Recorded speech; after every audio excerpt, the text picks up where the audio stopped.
So let's go through the jungle, boys. Roar.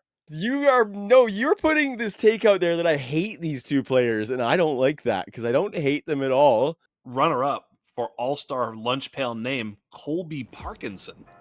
2 names. I mean, he's got the Colby and the Parkinson. Hey, he's on the lunch pail scale, but you can decide where he's at. That's for sure.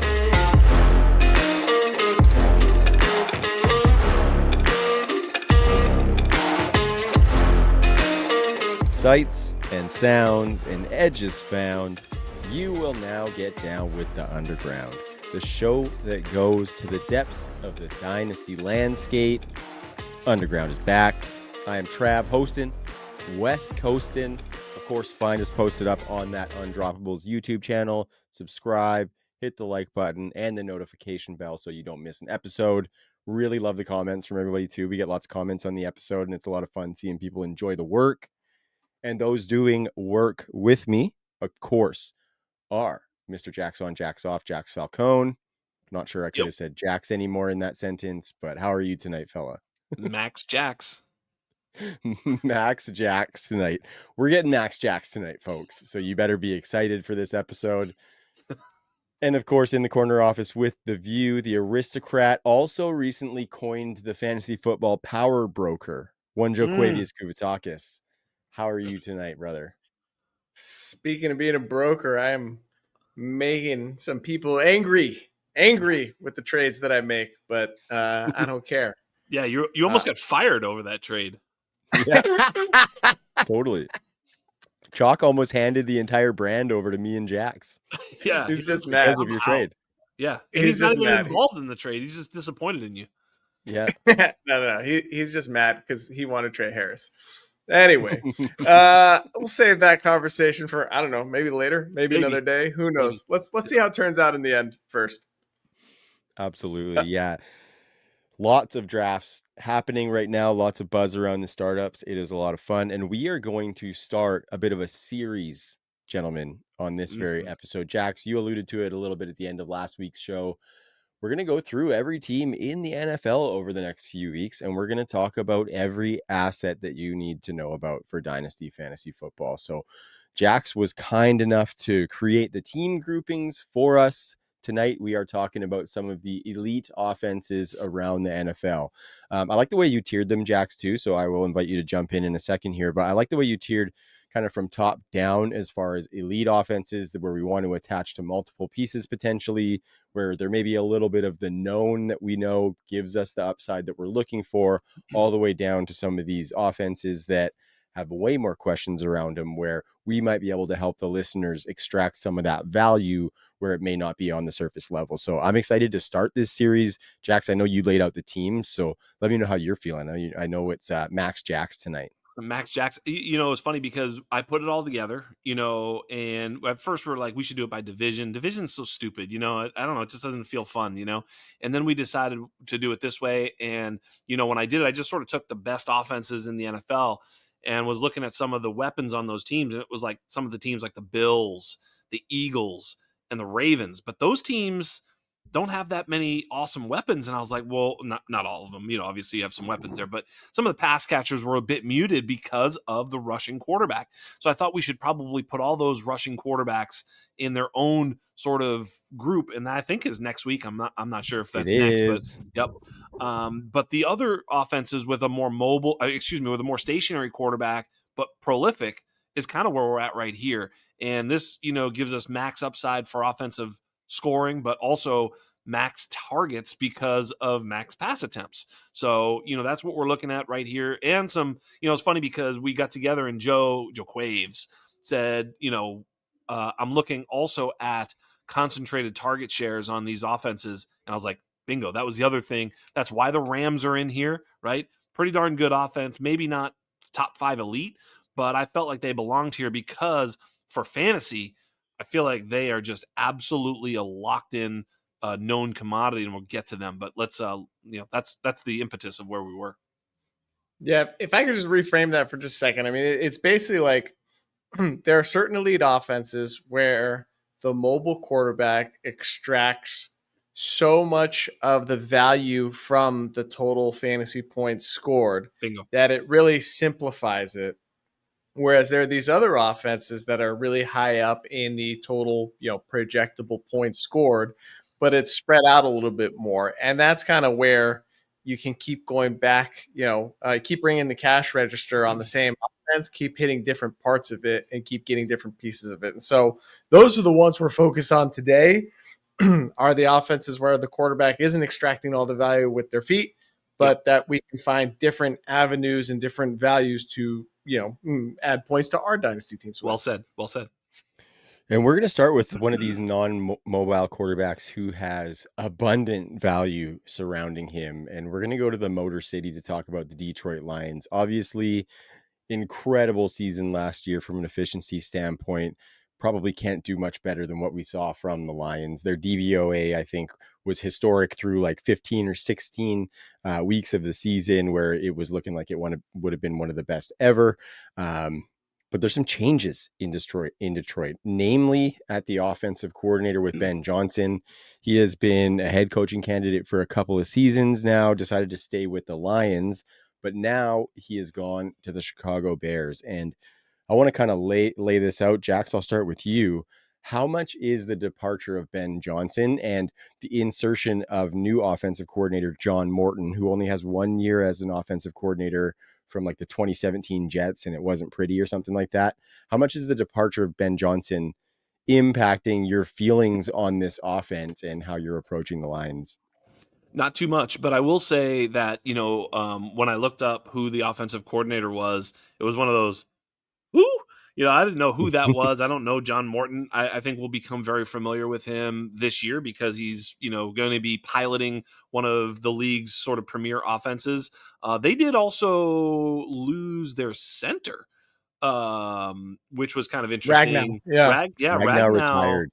retired, which actually makes a lot of sense why they grabbed Ratledge in the second round. So they kind of backfilled pretty nicely, actually, without having to, do something crazy, make a trade or whatever. We'll see how that all works out. But, a strength for them got a little weaker, potentially, I guess. Ragnow was dope. So we would assume that Ratledge, even though he's a, pretty premier, center prospect, won't be an upgrade there. But nonetheless, I think this team stays together. This team's sort of a solved equation, right?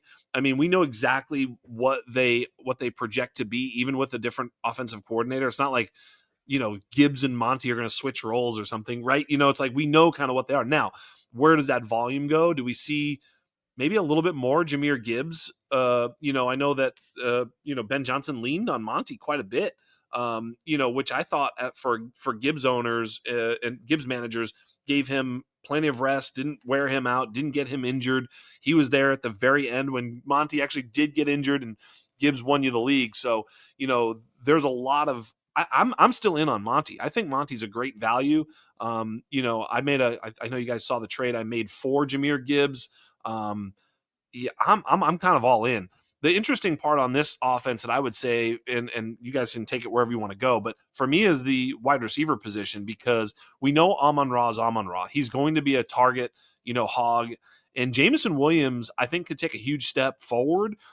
They drafted some Dominic Lovett in the 7th round or something like that. I don't even know who that is, but they also drafted Isaac Tesla, who we at the Undroppables don't really like that profile.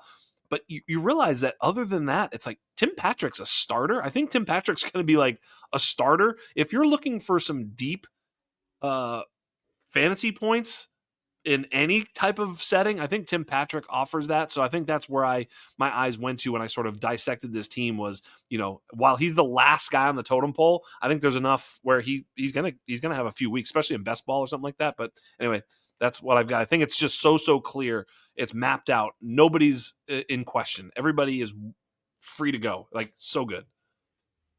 Yeah, it's if I had to put it in one sentence, it's just consolidated target tree with 2 dope running backs. It's unbelievable. Right? Yeah. It's really just that simple. There's lots of places we can go for reliable points in an offense that's structured this way, and this is kind of exactly what we want, is sort of predictability. Yeah. So, it's Gibbs, Montgomery, St. Brown, Jameson, and LaPorta, and then when we're desperate, a Tim Patrick or a Craig Reynolds, if there's injury and Right. opportunity.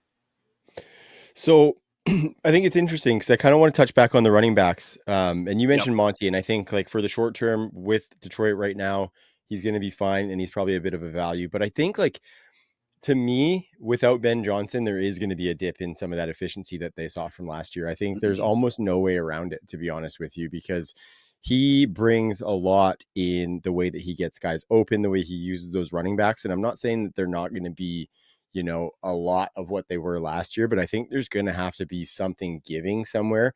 And when I look at it, I kind of think that some of the running back targets are probably going to be that. And I think probably Monty is the one who suffers in that category. So I think we might see a little bit less upside for Monty in the passing game just because there's going to be some form of offensive shift, I think.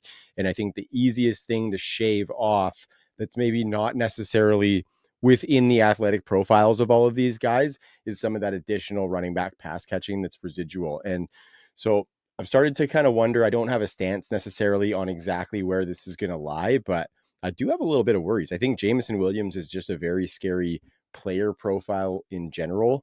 And he's being drafted as probably like a top 24 wide receiver right now, ahead of guys who have higher volume projections and higher consistency projections than him. So got a little bit of concern there. And then lastly, this is totally like a half take narrative street and I'm spinning a web here, but I think it's kind of a fun one. Jared Goff, okay? In all of the seasons where he has started a full season, there's only been one where he didn't have either Sean McVay or Ben Johnson.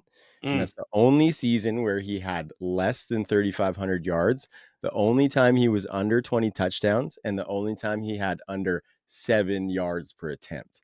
So very, very narrative streety. And I'm not actually discounting Jared Goff, but I think we need to acknowledge that there is an avenue for this offense to fall in efficiency, not to Jared Goff being under 3,500 yards and under 20 touchdowns. But I think last season was otherworldly, and to just be relying on that being the norm, I think might kill us in some spots. Is Jeff Fisher going to be the offensive coordinator? There it is. I was frantically Googling whether or not because that year.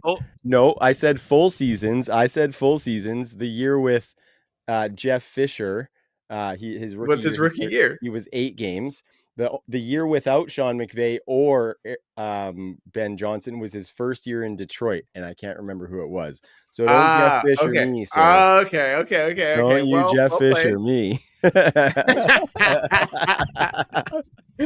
right, fair enough. Like I said, that's super narrative street, but as I was looking through and I was taking a peek at what he had done, I just kind of thought that was interesting to see that. And I've been kind of wondering about whether the Lions offense is going to maintain that clip that they were at last year, because I think like likelihood would say that they're probably not. Yeah. Well, so what I did, I mentioned projections last week and I started working on them, and I still plan on doing my own. But for the purposes of today's exercise, I just grabbed Mike Clay's for each of the offenses that we didn't have 6 months between episodes, Joe. Yeah, we didn't have 6 months in between episodes for you to get some projections done. It's cool that you took Mike Clay's for sure. Yeah. But so, we're just going with like, these are just, kind of like the median expectations, right? So he's got Jameson Williams at about 13.1 points per game. That would put him squarely in like wide receiver 3 range. It would be outside the top 24, but there's variance in either direction. It could get worse. But targets? His total targets are 97. Right. Amon-Ra's at about 139. He's at 17.9. That's going to put him in wide receiver 1 land. But I think Trav brings up an interesting point though, because I think what Ben Johnson did really well for Jared Goff was getting him these layups, right? That was like a schematic thing. So they can run a similar offense with similar concepts, but without like that creative person, it's to be determined whether or not John Morton is going to get him those layups. And that could come in the way of running back targets off of like a misdirection. I mean, Monty had he's projected at 43 receptions. 43 targets. Right. It's a big number for a guy that's not traditionally a pass catcher. How many does he have Gibbs for? 65 targets. Yeah. And again, this is like median. kind That's of. last season, they were 6th with 107 running back targets, like, as a Yeah. team. So that's Yeah. almost a bang on number that Mike Clay has there. So he has them kind of staying around the same as far as running back targets. Interesting. Yeah, but I guess my larger point is like with the loss of efficiency, the passing game could struggle a little bit, and you can bet Amon-Ra is going to eat. And I'm not as confident in the rest of them getting, these layups, particularly Jameson. I'm kind of with you. I think he's kind of a scary prospect, and I've seen him traded for first round picks, and I think that's Mhm. kind of crazy. I think he's like equivalent of something like a second round pick. Yeah. So I'm with you completely, Trav. There are a lot of questions, but talent kind of still wins the day, and they've got personnel and this consolidated target tree. So it's still places where we want to Mhm. be making bets and just assume it's gonna, the infrastructure is gonna keep this train running. Oh, yeah. But Like, I think we could see a loss in the layups and some of the efficiency from the offense while they're still a good team. yeah, Yeah. don't get me wrong. I think this team is dope. Big Jameson lover as well. But sorry, Jax. I just wanted to get this point in here. He's being drafted as the wide receiver 30 in startups, courtesy of Dynasty Data Lab right now, just after DK and Waddle, ahead of Pickens, Tyreek Hill, Burden, and Higgins. And I don't know if I take Jameson over any of those guys. Correct. Agreed. I mean, I just had to wait a really long time to make a John Morton big black bushy mustache joke, and it really just fell flat after all that. Is all I'm going to tell you. If I was just going to say, if John Morton walks out there and he's got a big giant, Jeff Yeah, Fisher a big mustache, fucking duster. Yeah. like I googled Comes this like an inch frantically. off his face. Yeah. This is what I'm getting at. This is like the analysis. I was like, if he's got one of those, I'm out on Goff, as you point out. This is a really, really good take you had early on. Took me forever to circle back to it. But when I was talking with Chalk on the pod about Jameson, we both did that thing where it's like, ugh, I don't know. He was suspended, he was hurt, he was a first round pick, he was, there's like positive and negative. What I did see is that toward the end of last year, he was getting the target share that, so 97 or whatever it was targets that he projects for him, Mike Clay, that is, puts him at about it's 5.7. So call it 6 targets a game. I think if he gets 6 or more, if he's north of that 6, then I think he can do a lot with those. Mhm. And especially in deeper dynasty leagues, like if you're in a shallow roster league or starting roster, you don't really want to play him too much because he's a little bit more of a best ball play, which again, when you're playing a deeper dynasty roster, it's almost like best ball anyway, because you're playing all your good guys and you just want some variance there anyway. You want some blow up weeks. And I think Jameson is good for that. So depending on your league size, I would say it would be a dependent on how I would treat Jameson in Dynasty. If it's a deep starting roster, I'm in. If it's shallow, he's probably better re-rolled for, some sort of, like you say, first round pick, of course, would be great, or some other asset that you could, maybe Mhm. package him with and get up a little bit. The second plus is absolutely doable for Jameson Williams for like a young upside wide receiver that you like. So I kind of like that call. Okay, what about Sam Laporta, guys? Because last year was a dip from his rookie season, which was Brock Bowers' rookie season before Brock Bowers had Brock Bowers' rookie season. You know what I Yeah. mean? Like Sam Laporta was insane, but then Brock Bowers came and made us kind of forget. Um, but yeah, we saw like a little bit of a ceiling dip out of Laporta last year. Didn't have that many big weeks. Of course, we affectionately call him Sammy the Door on this podcast.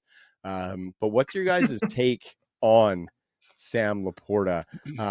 Joe, maybe we'll start with you. Do you think he is going to bounce back, or is he going to rest somewhere in the middle but still have that top 5 season in his range of outcomes?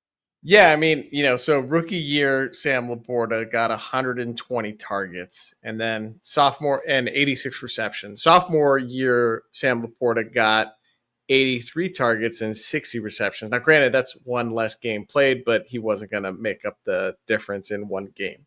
So there was a drop off. So I think it's kind of safe to assume that the true Sam Laporta's, uh, average range of outcomes is somewhere between those two numbers. I think like last year was a drastic drop. And even there, with his, 83 targets and 60 receptions, that was good for tight end number 8 in fantasy points per game. the thing is, at 10.9, that puts him in a range with a bunch of other, it puts him in like the middle that you don't want to be in, right?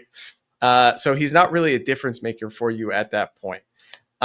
So I think it's safe to assume 90 plus targets, and that's kind of where we want to live. Shout out Andrew Cooper, right? He wants his tight ends to be a 90 plus target dude or a dude that's going to score 10 touchdowns. We can't predict touchdowns, but I think it's safe to assume there's probably some touchdown regression that's possible. I think he'll remain a red zone target for him. I think he's like the type of candidate in their offense when they're not punching it in every single time with Montgomery and they run it inside the 5-yard line like more than any other team.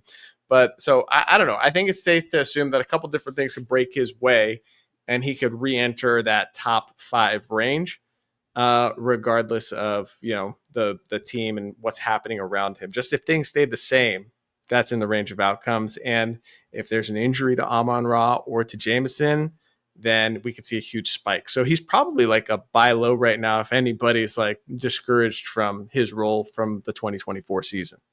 Yeah, and I would say actually that I'm a huge arrow up for LaPorta. If you look at his 2024 season, how many he had 9 weeks with 6 or more targets. 9 weeks with 6 or more targets. And those 9 weeks came in the final 10 weeks of the season. So in the first 7 weeks of the season, he had 0 6+ target games. In the final 10, he had 9, all 9 of them.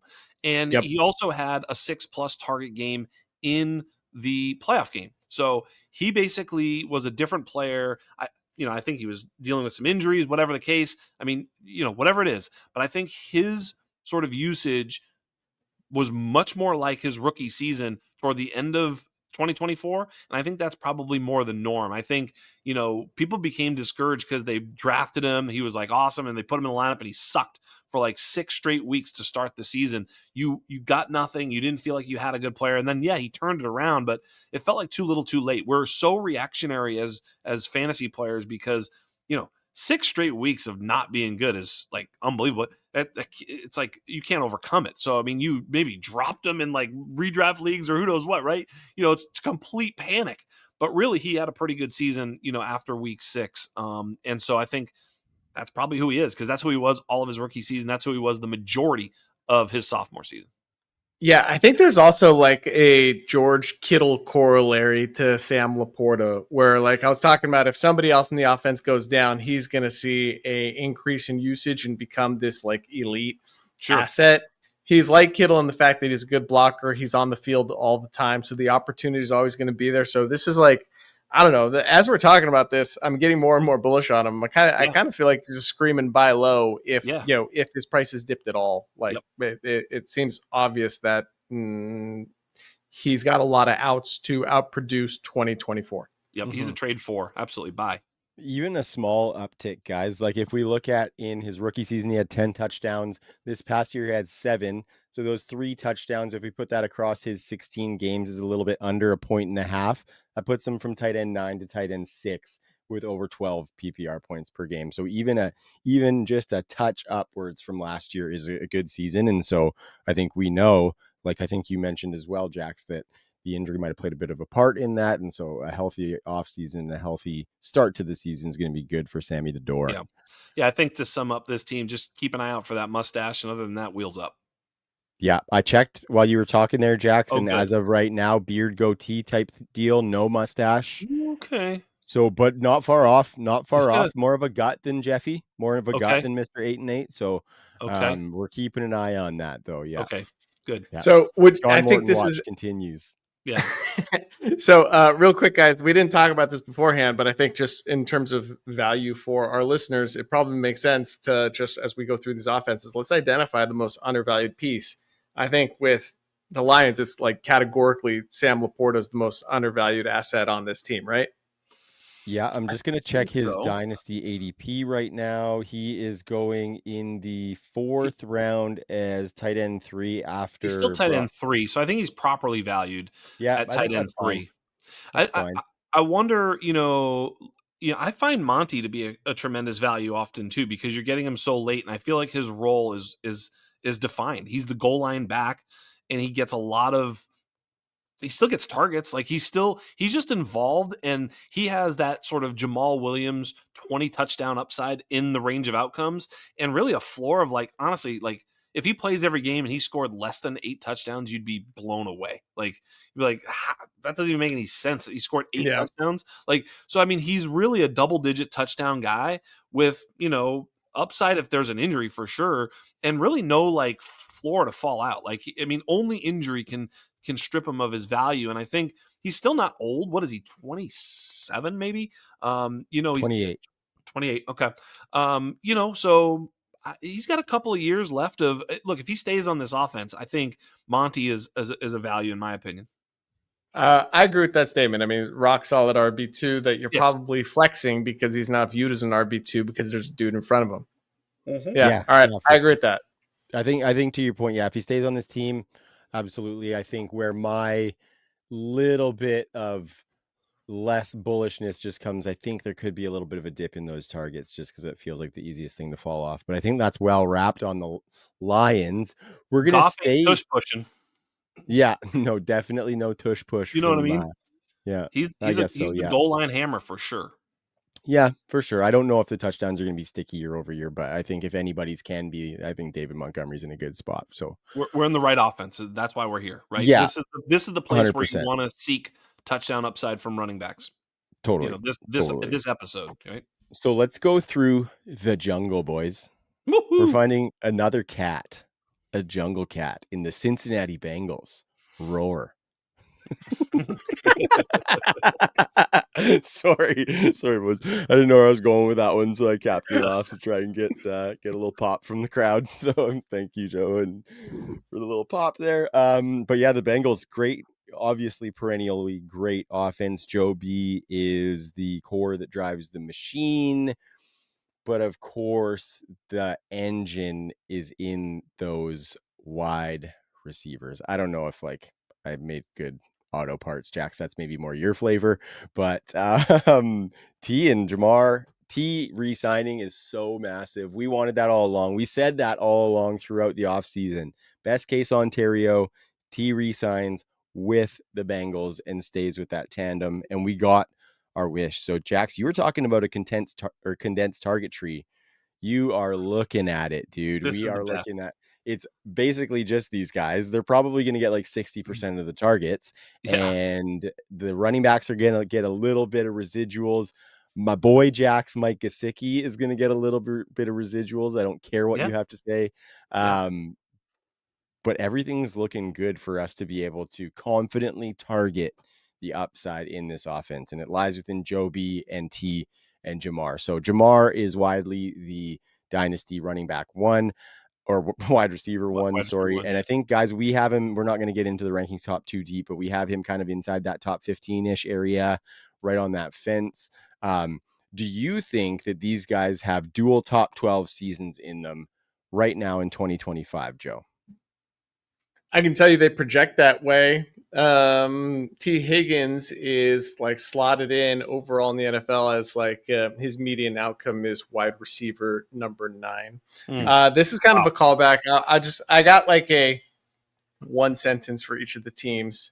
This is kind of a callback to our half taked a while back, which is defense sucks, therefore offense must score. Yep. So you got this consolidated target tree.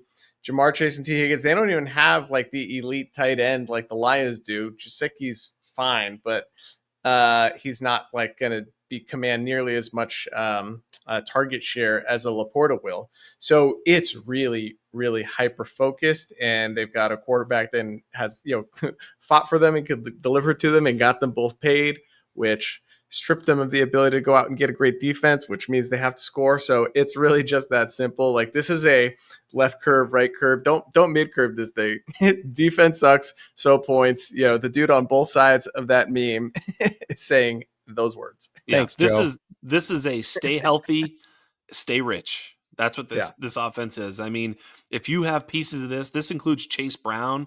It's basically Burrow, Chase Brown, Higgins, and Chase. And I mean, they all project to. By the way, what did Mike Clay do for Chase Brown in terms of his projections. I'm curious because, Chase Brown was getting like 90+% of the running. Now, obviously he didn't project him there, but I'm just wondering if he projected him with a very healthy role in this offense, which I assume he did.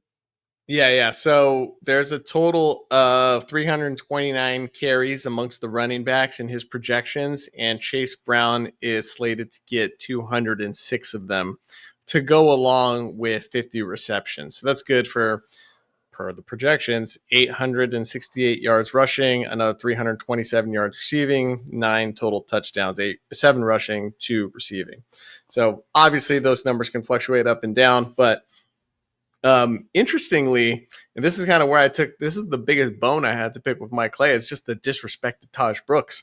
He's got Zach Moss slated to get 85 carries, P. Ryan to get 28, and Taj Brooks to get 10. I think I that don't think makes sense. I don't think that's how it's going to shake out, but I think he's probably just going off of historical information. Yeah. Running back selected in X round. How much work do they actually end up getting?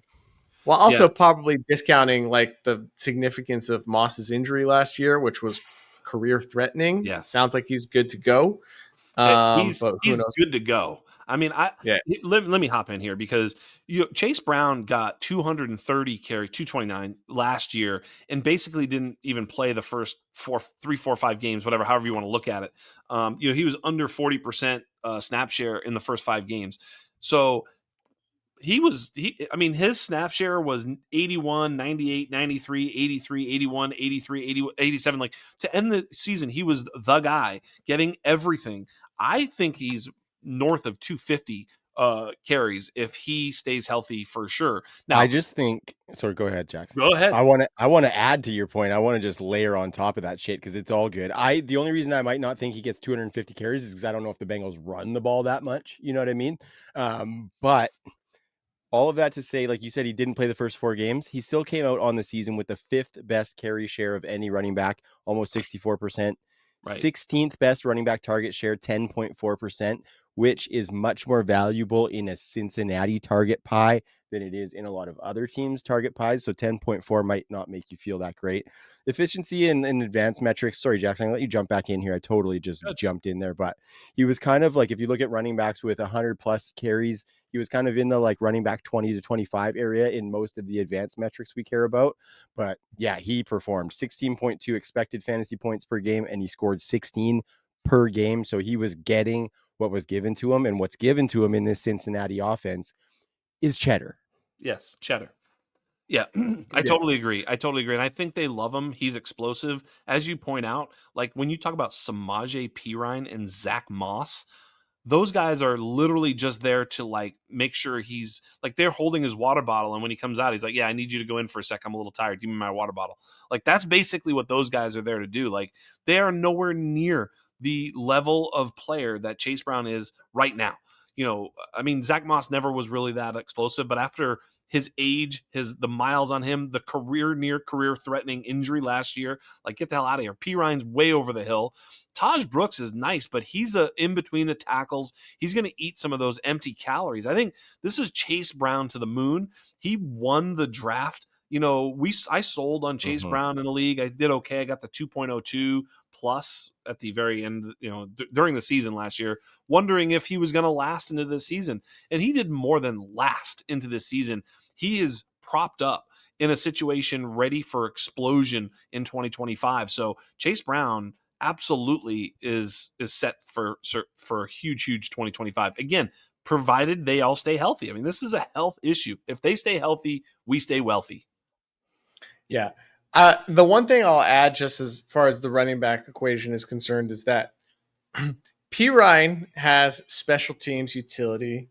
Taj Brooks has special teams utility. Zach Moss does not have any special teams utility.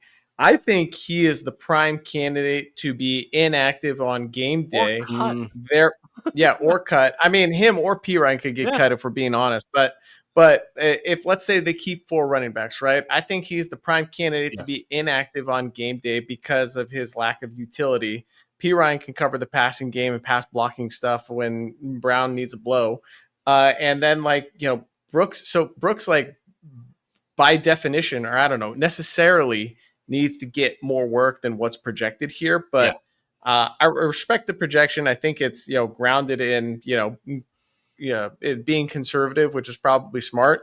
I think he's the one that stands to benefit the most. If Brown were to go down, though, I think Taj Brooks uh, seems like the type of player that's going to be a coach's pet and do everything right Exactly. and be Yeah. a real quick study. So I think he could find himself on the field sooner rather than later should the opportunity emerge. And he's not as explosive as Chase Brown is, but he's the kind of dude that's going to yeah, I don't know. Think Kareem Hunt last year on He the can Chiefs. eat He's carries. just going to gobble up points. He can Yep. eat carries, and in Yep. that offense, we want that guy for sure.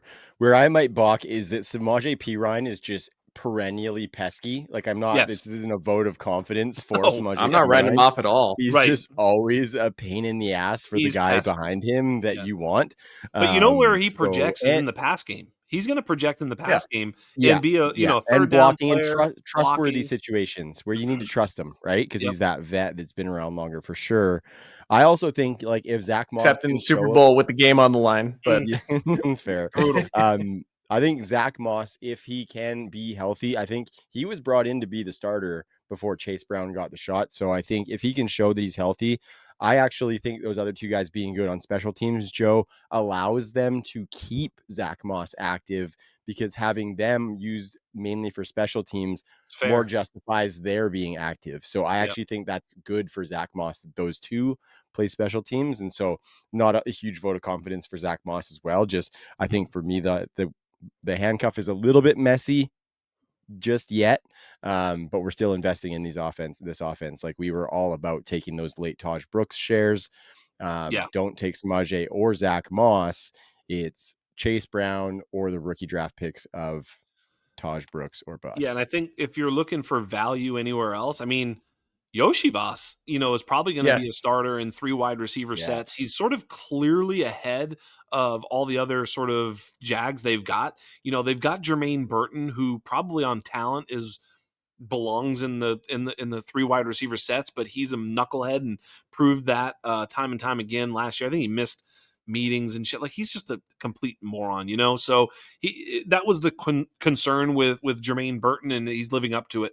I think, but after Yoshivas, it's like Charlie Jones and a person called Kendrick Pryor, and there's just nobody back there. Like you look at their depth chart, and it's thin. So I think Yoshivas was very good, and he's coming into I think his 3rd year now, and yeah. so that's the perfect time for him to be sort of that Tyler Boyd type player, except he's not like Tyler Boyd. I'm just saying in the offense, that sort of third banana.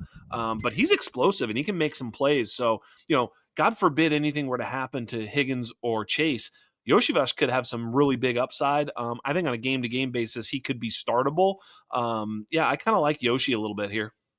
Yeah, Yoshivas is one of those rare backup wide receivers or third wide receivers where, like, we say this with running back all the time. Like, if they get the opportunity, just go ahead and plug them in. Yeah. You don't say that about receiver because they have to be able to earn targets. Yep. However, he can do that. He got 61 targets last year, and that was just between, I think, Higgins missed 4 games and parts of some other games, and then Chase might have missed 1. And then the previous season, Chase missed a handful of games. Like Higgins seems to miss time every year. So there's both physical receivers. I think between the two of them, he can kind of plug into either role or, find himself collecting more targets. Him and Jasicki are the Bingo. dudes that are going to benefit when either of the two superstar wide receivers are off the field. But he's like one of those valuable backup wide receivers, and you know exactly when to play him, and you Yep. just don't bother playing him when they're firing on all cylinders. And Gesicki and Yoshivas will certainly be sort of competing for that third banana, right? I mean, we've always talked about Gesicki as a slot receiver. So I mean, it's really Mhm. he is, and so it's really is who projects to be better, Gesicki or Yoshivas. What they were doing smartly is they were playing Yoshi on the outside and they were moving Chase to the slot and letting. Mhm. Why would you want Chase and Higgins far away from the quarterback and Gesicki in the middle? No, put Yoshivas outside, who's a much better outside player. Put Chase in the slot where he can just dominate, and that's where this huge, dominant wide receiver 1 season came for Jamar Chase. So I think they've figured that part out, and I think that's going to continue. That'll put Yoshivas on the field, I think, a little bit more than Gesicki if I had to, handicap it. But I think they're both somewhat useless in general leagues. But I think in deeper leagues, either of them could be startable if it breaks right. Yeah. Yeah, I Uh, actually would think that Gesicki is probably gets the slot over Iosivas, like first crack of it. Those targets were nice last year, but I'm not as bought into the wide receiver 3 on the Bengals just because we haven't really seen anybody take advantage of those times when T missed. Like last year when T missed, they just went more Jamar Chase. And even in those final Tyler Boyd years when they were all on the field, like this team runs 11 personnel, probably more than anybody. They ran at the 7th most last year, but if you look at Zach Taylor's tenure, it's just insane. And we didn't really see much Tyler Boyd production once T got there as well. So, I mean, fair enough, though, because I could be wrong. Like 61 targets maybe in 2025 for Iosivas is much more fruitful than they were in 2024. So, like you guys are saying, this is the offense to attach to. And so just get some of those pieces, even down to Iosivas and one Taj Brooks. Yoshivas and Gesicki are basically free, so it's Yeah. basically just moving them onto into your roster if you care to. I mean, that's honestly, it's so easy to do. I mean, Mhm. I tried trading Yoshivas. I sent a fourth. I said, Yoshivas, you give me your 26 fourth, and I didn't get a single accept for Yoshivas because I had roster situations, a little bit of a Yeah. shallower league. I had to drop him.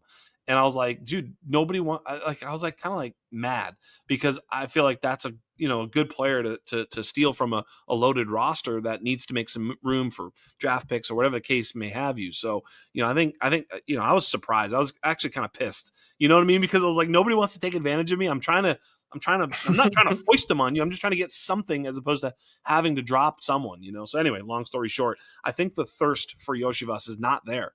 And for that reason, and what Joe pointed out, I think, he's worth that for sure. you guys keeping a candle lit for Eric All or Tanner McLaughlin? So yeah, I am. I do like Hard both no. ends. Yeah, no, absolutely I am. But Eric All, I think, is hurt. I don't think he's coming He back is. He anytime is. He's not. soon. He's not going to play. He's going to be start on pup for sure. Yeah, I I think it's think probably a wash season for him in total. McLaughlin, I actually liked as a prospect. So I had really researched him a bit, and he's actually He's got got the some RAS skills. score that we He like. does. Yeah. He's got what it takes. I It's think just he's. if we're looking at the lunch pail tight end scale, boys, Mhm. these guys fall into the churned through the bottom of rosters on a yearly basis phylum. So I'm Maybe not I'm we not don't know in the that. Eric All or the Tanner McLaughlin game. Yeah, I They're think like both they're even both like, right? So I mean, these guys always break out late. So generally speaking, for me, it's always just any tight end that might get onto the field. Like he is a Raz guy. He does have athleticism and he is a pass catching weapon. There's a difference between these tight ends. Like Drew Sample's another one. He's actually a great player, but he's not a pass catcher. So it doesn't really matter. yeah. He's going to stick. Drew Sample's going to be on this team for blocking reasons, period. He's sort of the starting tight end if you really want to know about it, but he has no fantasy upside whatsoever. Whereas All and McLaughlin actually do have upside as a receiving option in an offense. Now, do I think they're going to hit this year? Of course not. That's not what I'm saying. But I think it's wise to understand the difference because Drew Sample is going to play way, way ahead of either of these two guys if healthy. But what happens is if they do need a pass catching weapon, Gesicki moves on, he's hurt, whatever the case might be, that's when those guys might make themselves noticed. And probably we're probably still a year away from either of them showing themselves. And you're probably right, Trav. They're probably nobody. Well, McLaughlin didn't really get any play at all last year, which is Correct. probably a bad sign. All Right. did before he got hurt, and the added benefit here is you're going to be able to, as soon as he's eligible, stash All on your IR. So I think if I have to choose between the two, I'm keeping All just because of the opportunity cost of that bench spot, and I'm probably moving on from McLaughlin if I have to, but if I got the room, yeah, Mhm. he's the kind of dude I'm still interested in. Mhm. So talk about tight end production. We're probably going to the most prolific one of the past decade here and talking about the Kansas City Chiefs. And that tight end that they have so predominantly targeted has been Travis Kelce, probably the best tight end of all time, especially for fantasy football. He's been a fantasy god for a long time. But I want to know, guys, with this 3-pack of wide receivers that they've got there, um, 4-pack. I Four love pa that. okay, Jalen, yes, I'm sorry, Jalen, that was rude. Joe, I'll start with you. With these wide receivers that they got, do you think that we're going to see a shift into being a little bit more wide receiver centric with Travis Kelce still there, or we're going to have to wait till he's fully gone to see that because of the mind meld he has with Patrick Mahomes? I think the shift has already started, and I think last year they were going to Kelce out of necessity because Brown got hurt and then Rice got hurt and Worthy wasn't ready yet.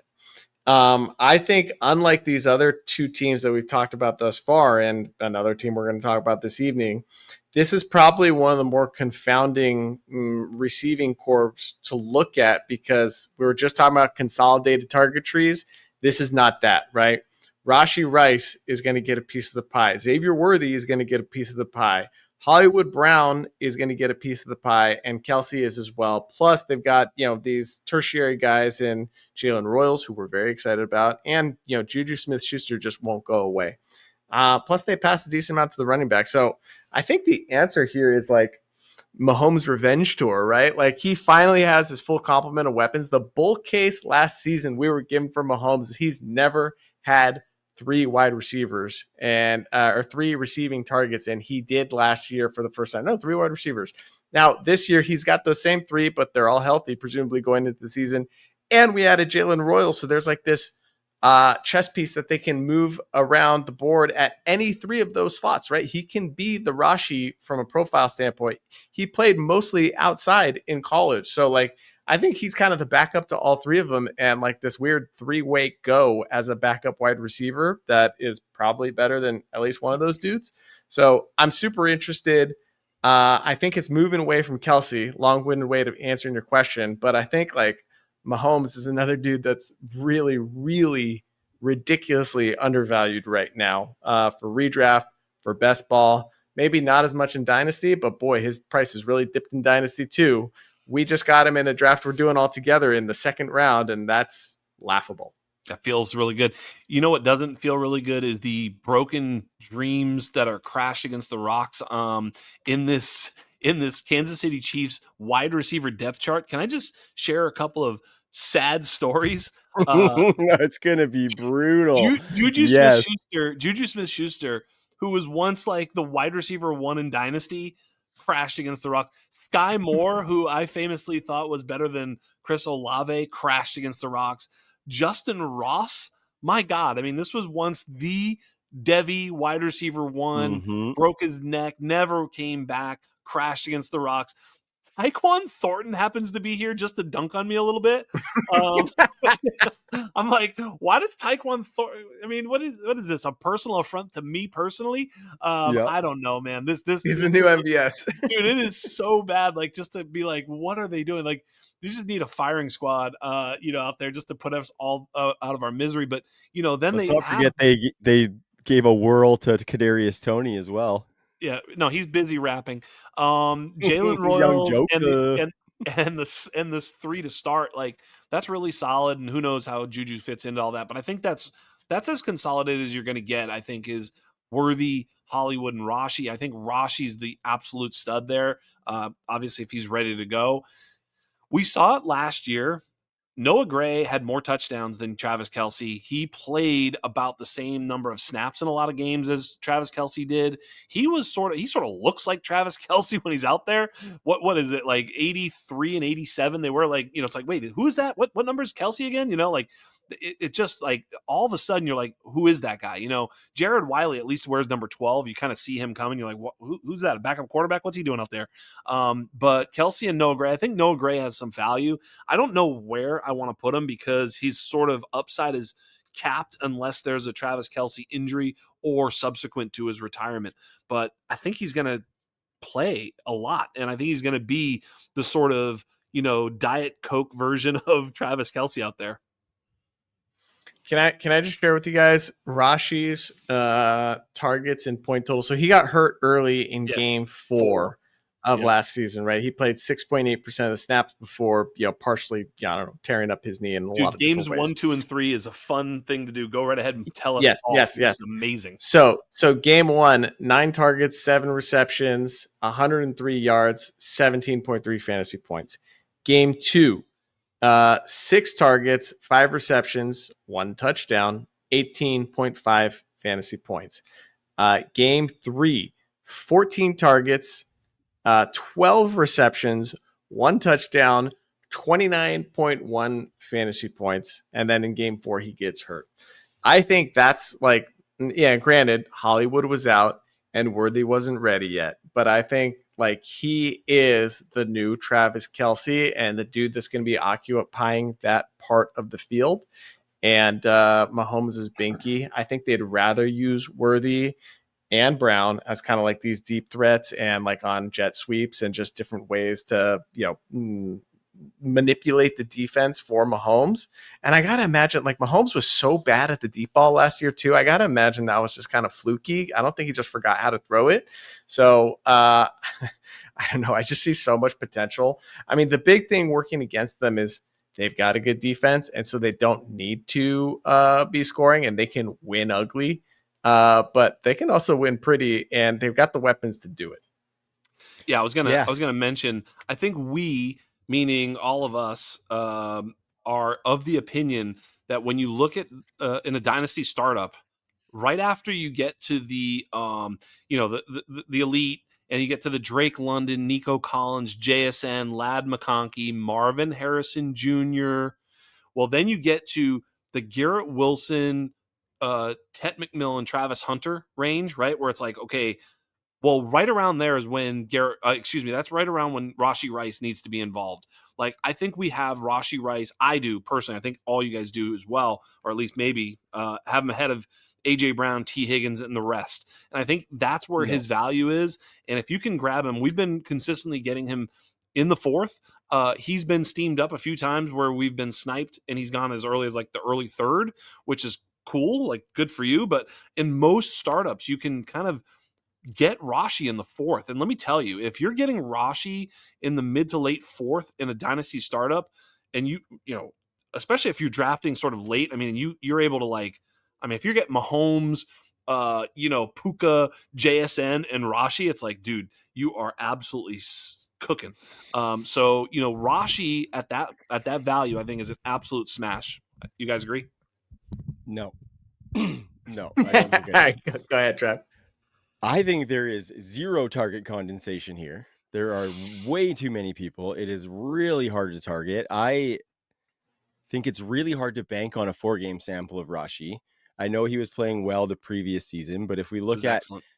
The 2 seasons, I'm not like this is super good. banking him, but I just like think this, to be putting him in the tier with those It's guys great. is a little bit rushed. I just think those 4 games were great. He was the wide receiver 15 in points per game across those 4 games. And other than that, the Chiefs wide receiver shakeout in the 2 seasons previous, their best wide receiver on a points per game basis was never more or better than the wide receiver 30. And so I think we look at Travis Kelce, and I don't necessarily think that he's started to be phased out yet because he had 8 games of over 20% of the team's targets in 2024, including week 17. And I don't think any of the wide receivers had more than 2 weeks over 20% targets. So I think it's still going to be messy. I think Xavier Worthy's progression is the cap on Rashee giving you return on that value. I think a lot of the upside and lucrative volume as far as deep targets, especially obviously is going to go to Xavier Worthy and Hollywood Brown. And so I'm not necessarily worried about Rashee being a valued producer on your fantasy roster. I'm worried about him being able to give you return on investment with where you're drafting him. Because if I look at the Dynasty, I fucking closed it, didn't I?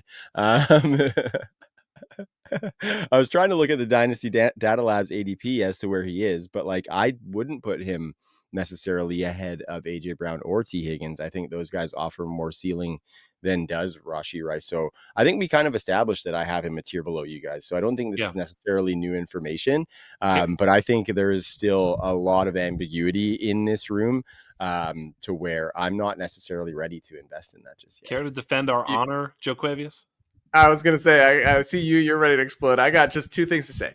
One, and I'll make it quick. One, I agree with you that the dudes you just named are better real life wide receivers than Rashee Rice. I think they're more versatile players, and I think Rashee is best suited for this kind of inside game, short passing game, not a deep threat kind of guy. But that's better So for that's one. fantasy, not just real life, though, right?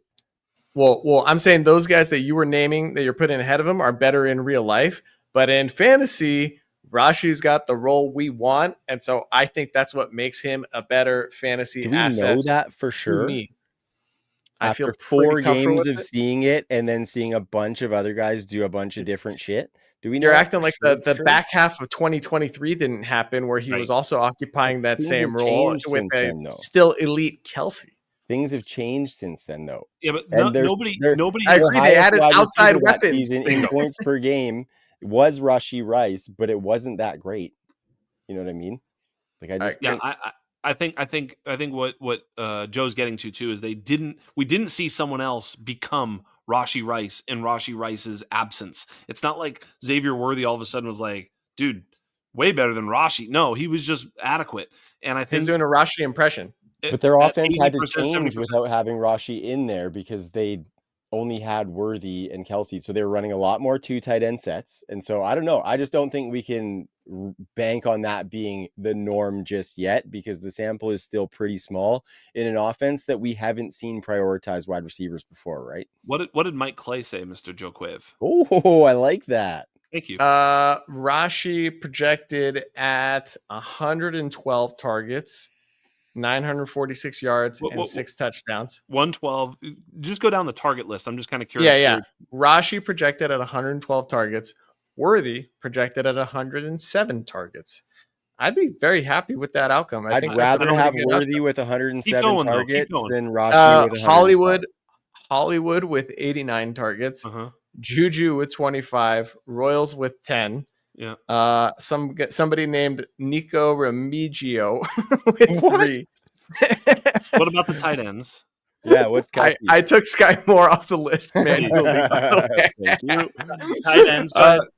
Tight ends. Kelce 95, Noah Gray 44, Wiley 6, Tanyan, who I didn't even know was on the Chiefs. Yeah. Holy 3. shit, Bobby Tuns is still Bobby around? Ton's still So there. that's 3 dudes. What about the 4 running backs, real dudes. quick? 4 dudes approaching 100 targets. Yeah. Yeah, and then Pacheco 47, Hunt 29, Elijah Mitchell 12, Brashard Smith 3, Steele 3. Yeah. So, I mean, if you just do the math on what I just said, that is well over 600 attempts for the offense, which is why I'm screaming from the rooftops: go buy Mahomes, go get Mahomes, go draft Mahomes. Yeah. He's set up to smash, and there are dudes on this team worthy of those targets. It's going to be the most efficient way for them to score. What's the yardage and touchdowns for Rashee? And then can you remind me can you tell me what it is for Worthy and remind me Rashee? Yeah. Rashi's at 946 yards. Worthy's at 916. Rashi's at 6 touchdowns. Worthy's at 7.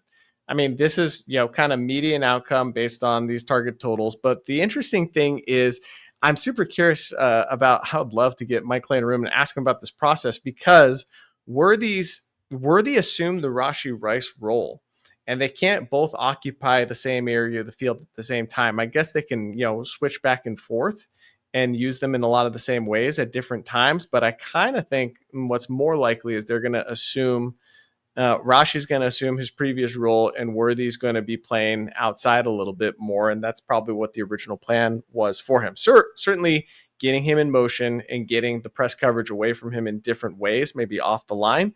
But I don't know. Rashee seems better suited for that middle of the field stuff and Worthy for the gadgety and deep shots.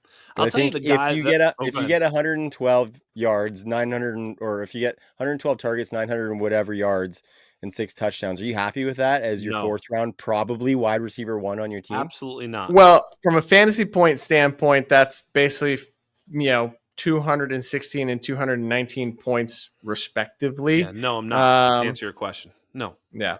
No. And I'm going to tell you on that projection, I think Hollywood is the one that I think is a bit steamy. I think he ends up in the 50-60 range. I think so too. I don't think Hollywood comes in and gets close to 100 targets. And I think Xavier Worthy, if I'm handicapping this team, I'm going to put Xavier Worthy right around 100 targets. He got 93 last year. And you'd put Rashee probably like 135? ish. Yes. Yeah, I think so. Wow, I'm not there Yeah, at all. I'm like Xavier Worthy in like the 90 to 95 range, and Rashi in like the 120s or something like that. But Yep. uh, And I think Kelce was 133 targets. I had to look. I was like, wow. That's gonna happen Like, again, boys. I don't think it does actually. I think there is a downturn there. It's interesting for sure. He is such a stud. I mean, it's unbelievable. I just think he's probably in the 110 to 120 range. Not in terms of targets per route run. I think actually his targets per route run will stay right where they are. Uh, Kelce, that is, maybe even go up. But I think he's going to run fewer routes this year. I think you're going to see a bit more Noah Gray. I think they just have to. He's like 30. Like they just have to slow him down a little bit. Like they can't rely on him. And I think that's where Rashee comes back and takes over that sort of like, hey, number one guy that I can trust, that can play every down. That's the dude. And I think he's the guy, middle of the field guy. But yeah, I think Marquise Brown is the one that I don't see getting 100 targets. No You know, chance. Stope. You know, Stope, boys. We're gonna find out. We're Yep. gonna find out. Right? That's the game that we play. so we spent a lot of time on these receivers. We haven't talked about No, the good running. discourse. So let's talk about Pacheco, because I have not pushed the button on him in any of these startups because he feels like he is very high risk. But then I look at the ecosystem around him and Brashard Smith being the only one that they brought in behind him. Of course, Kareem Hunt is still there, bit of a thorn in the red zone side potentially, and definitely going to Don't, eat some. What's that? don't forget about Eli Mitchell. Elijah Mitchell. We've been pumping him too, right? So I think Pacheco is a descending asset, and I think it would have been dope to have gotten off of him maybe last year, but obviously you might have been relying on some of that production. But what do you think about Isaiah Pacheco in this running back room? Let's start with Joseph. First of all, I did get off of him last year because anytime a 7th-round pick spikes in value that much, you have to trade him. Yeah. Trade him. You might be like me though and be shitty at taking advantage of opportunities when they arise. Yeah. But that being said, now I started out pretty pessimistic on him as we've gone along through the offseason. I'm starting to get more and more bullish about Pacheco. Like I really like Brashard Smith, and he's the piece of this backfield that I'm most invested in and going to keep on investing in because he's still pretty affordable, 4th or 5th round pick in rookie drafts. And just has the type of profile that could turn into a great asset. But Pacheco's not dead yet, dude. Pacheco is not dead. He was coming back from a very difficult injury last year that sapped him of his explosiveness. And is it gone forever, or did he just need more time to recover? I mean, a broken leg mid-season, he clearly wasn't himself, but we'll know pretty early on if he's recovered or not, I would say, and know when to get off or not. But I kind of think like he's probably a buy because he's still the RB1, and they probably still want him to be the RB1. Jax? I could never buy Isaiah Pacheco right now. I think So his only avenue is downward. Chalk bought Isaiah Pacheco in your draft, right? Didn't he? I think he drafted him. The draft you guys are in, the startup, and he like DM me or text me, whatever. And I just gave him that eesh. Like and he immediately traded him away in the startup. And he was like, I get off him. I'm so sorry I did that. And I was like, so it was kind of hilarious, because like I literally shamed him into immediately trading him after he picked him. Which I don't know, man. That when does that ever happen? Like you text a buddy and then you immediately trade a guy you just drafted. So long story short is I am like I get the upside case. The upside case is all there, but the injury, the 7th-round pick, the Kareem Hunt, I know he's not like we argued about this, me and you, Trav, at some point on some show somewhere about the Kansas City backfield, but I think it was the show that Joe, you weren't here, right? Wasn't it That's the show right. Joe We got missed? into it. We got into a huge battle about about if they drafted Travion Henderson or Judkins or whomever, right? But they ended up just getting a Brashard. And so anyway, long story short, I think there's a little bit of ambiguity there. And when there's ambiguity, I kind of want to just take some of those cheap pieces. And I think Kareem Hunt is cheap. I think Brashard Smith is cheap. I think Elijah Mitchell's free cheap. So, I think, I don't know. I know that Pacheco's clearly the number one there, but there's a lot of risk with him, especially the injury. But isn't Pacheco also cheap? Cheap. I He is mean, cheap. They're all Running back cheap. Trav, 25 in you can pull startups it up right on, now. They're all cheap. huh? Running back 25 in startups right now. Pick 98 goes right in front of Cam Scatabo. Yeah, The if he running back ahead of get out of him, here. 3 No, thank picks you. ahead of him is Alvin Kamara. I don't even Yeah, think no. he's like That's not cheap. You're telling me that the starting running back for the Kansas City Chiefs can't be an RB2 in fantasy this season? Like, I'm not saying like, invest in him and go spend a bunch, but relative to his price, I think you're going to be playing this dude. I would say that he's probably clunked his way to running back 2 seasons as opposed to galloping his way to running back 2 seasons. And that's not necessarily an indictment on the way that he runs, because I know he does Smashes the earth. he pushes the earth down when he runs. Yep. But you know what I mean? Like, I don't think his running back 2 seasons, I don't think he got there in a pretty way. And I don't Yeah. think that you're going in real stoked about Isaiah Pacheco as the running back 2 on a dynasty roster right now. Yeah, I'm dubious. I mean, they like to throw the ball to the running back a little bit. I don't think he's the best pass catching option there. They're still Again, kind of mid pack for that too, mid to low pack for running back targets over the last few yeah. years. I'm not so sure. I'm not sure actually. If the injury is the big issue, if he had never gotten hurt, it would be a whole different value story. First of all, he'd be way more expensive. We can all agree on that, because he would Yeah. have had all those Kareem Hunt, games last year, and because Kareem Yeah, Hunt dude. was scoring. When he was starting, he was scoring, and so if Pacheco had just done that all season, we would be in on Pacheco yet again and a dope Yeah. offense. So I guess you're right in those reasons. If you can get a discount on Pacheco, I guess you should. Color me Would you scared. pay I'm scared. would you pay late second for him? No, Yes. Yeah, that's Yeah. fine. Yeah. I That's don't think that's I would. about what he costs right now on Yeah, Keep that's Trade fine. Cut is a That's late fine. Yeah. second. Yeah, Yeah, that's fine. feels like the floor could fall out at any given moment. And so No, but I Oh, mean, as long I as you're think outside the toot and you said ahead of Scatabo. That's an early second. I'm out. Late second, yeah. I'm in. That's fine. Yeah. yeah, that's kind of where I'm at too. It's like What after about Tootin Jarquez? and Scatabo, huh? What about What Jarquez about late second? I mean, I Jarquez, that's mean, going later than that. I mean, yeah. I mean, Still, like, obviously, reaching on a I'd player that you like, right? but no, straight asset up, I'd you got rather to take Pacheco. I mean, even though I don't, yeah. yeah. Yeah. Yeah, asset I'd rather own like long term is Jarquez. So this is like a roster construction team Yeah. situation question, right? But like you need a dude to fill a flex spot. Late second for Pacheco is not a very painful price, No. and I think he can go up. He can go back up in value, right? Like Yeah. it does this, guys. Yep. Right now he's down here. You just this is the buy signal, Yep. and then sell once he goes back up, right? Yeah. This is stocks. Yeah, he has 2 weeks. It's week 2, and he just scored 3 touchdowns in a game, and he's, stomping his feet all over the place in Yeah. celebratory manner. You're like, all right, sell him, and then that happens, and then you're good. You sold him for a first, and you move on. Yeah, no, It's absolutely. so funny. I'm making notes to myself as we do this, just so the listeners know. I'm making a note to myself. Go buy Pacheco. Yeah, I've got buy Laporta, buy Rashee, buy Pacheco. yeah. I Especially buy Rashee from Trav. Yeah. You're paying for him though. No, I'm not no, you don't like him. I'm not oblivious to the perception. Where are we moving here, boys? Last Ooh. 2. Last 2. The second to last is the Tampa Bay Buccaneers too. This is gonna be fun. No more Liam Cohen, obviously, is a big talking point here. In comes Josh Grizzard. We do like that it's an internal hire of Josh Grizzard, who was the passing game coordinator. Another feather in his cap is that he was formerly from the Miami Dolphins staff and Mike McDaniel. So he's been around some really quality offenses and now promoted to offensive coordinator.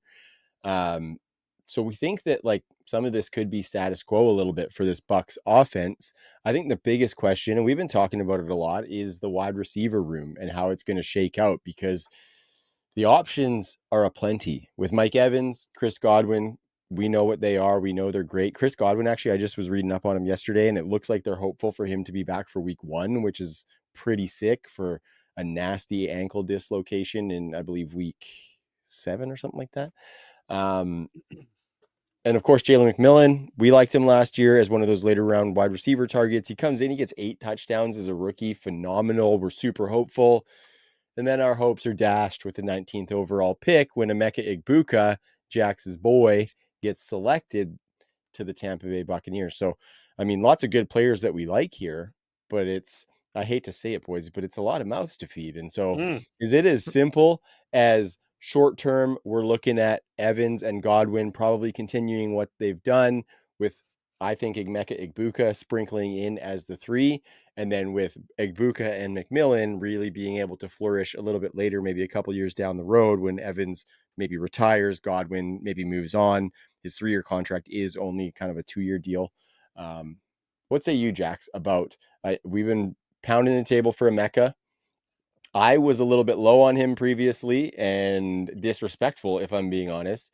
I've been rising big time on him. Like, we're almost at midnight, brother. Mm. On Emeka Egbuka. I like what's happening here. I did battle you guys on some of the other players last week on Egbuka, but I'm starting to come around on what he's been doing. So tell me how this is going to shake out, Jax. I see the Well, smile on your face. here's You the got the thing. clip loaded. We're both smiling because I know we talked pre-show that we disagree on this, I think. Or actually, I didn't give my take necessarily, but I know Joe thinks that all these wide receivers are overpriced in this offense. I know it. I can just tell by his look. And he's wrong. He's wrong. You know what's crazy is I was thinking to myself, I think all of the wide receivers in this particular room are underpriced, are perfect values. I think you can just pepper each one of them. First of all, Emeka Ibuka going in the 5th round of startups or 6th round is I've got amazing. 7th. I got Woo! 7th as If wide you can receiver get him in $27 on sure, Dynasty Data Lab. sure, smash that home all day long. That's an absolute value. If you can get Mike Evans behind, I mean, we're seeing him go well behind, like, a lot of wide receivers late 10th round, 9th, 10th round easily. And you're probably going to get another 1,000-yard season again this year. He's certainly coming in as the wide receiver 1 on this team, target 1, downfield player. He's like found money every single year. He gets 1,000 yards and multiple double-digit touchdowns.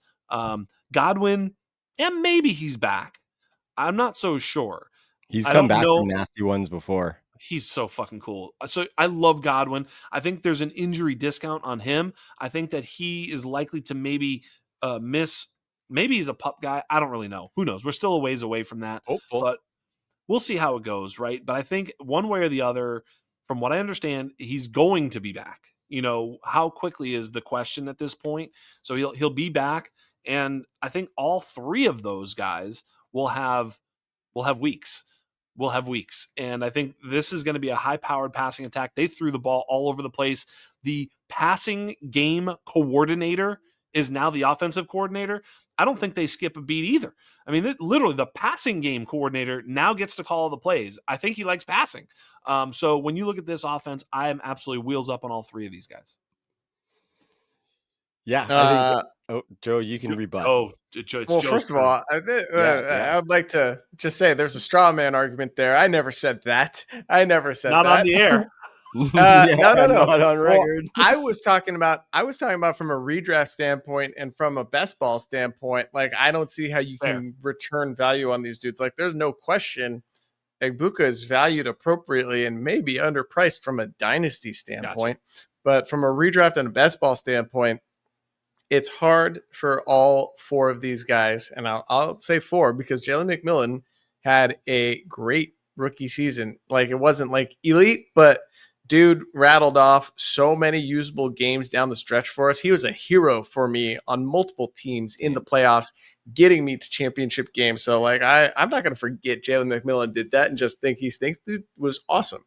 So, like you said, Trav, we hate to use the old cliche, but this is like one of the rare instances where it just is too many freaking mouths to feed, right? So I would like to project Kate Otten at 0 targets, and then maybe we've got like a shot to make this work. That's true.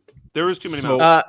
Rashad White and Bucky Irving are both great receivers too, right? Yep. So the answer to me for seasonal and best ball stuff is just Baker Mayfield, right? This is an embarrassment of riches.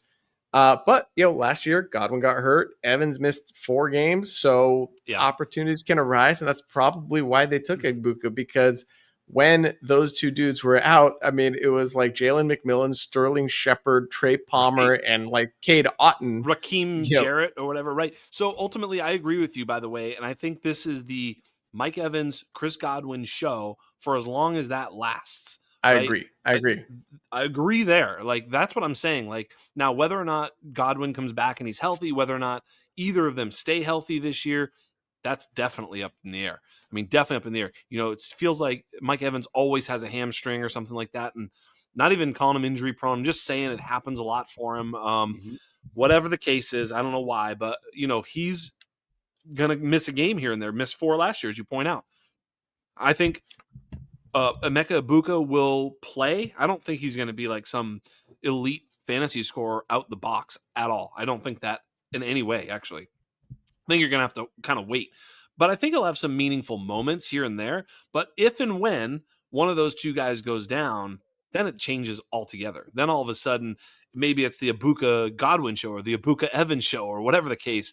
And then McMillan can find his way onto the field, etc. So yeah, I think the passing game will be effective. I think they will throw the ball a lot.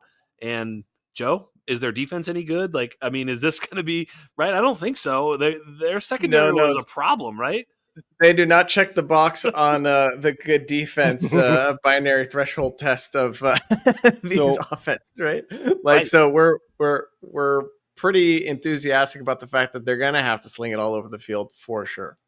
Joe, I didn't get the memo. I must have missed it. I must have missed the memo of us rebranding our show to the Best Ball Underground or the Redraft Underground. Because last I checked, we were the Dynasty Underground, and that's what we're playing, and that is where I am investing heavily in these wide receivers. Because if we look, like, even if your window's only 3 years, right, which I think is kind of the standard in a dynasty league, McMillan and both Egbuka have an avenue to full-time roles within that time period, right? Agreed. Even Agreed. in year 1, Jax, like, I think, like, Emeka Egbuka is going to be on the field a lot. If we look at what Baker did last year, he threw the second most attempts. He had the second most yards from 2 wide receiver sets and tied with Joe Burrow for the second most touchdowns in 2 wide receiver sets.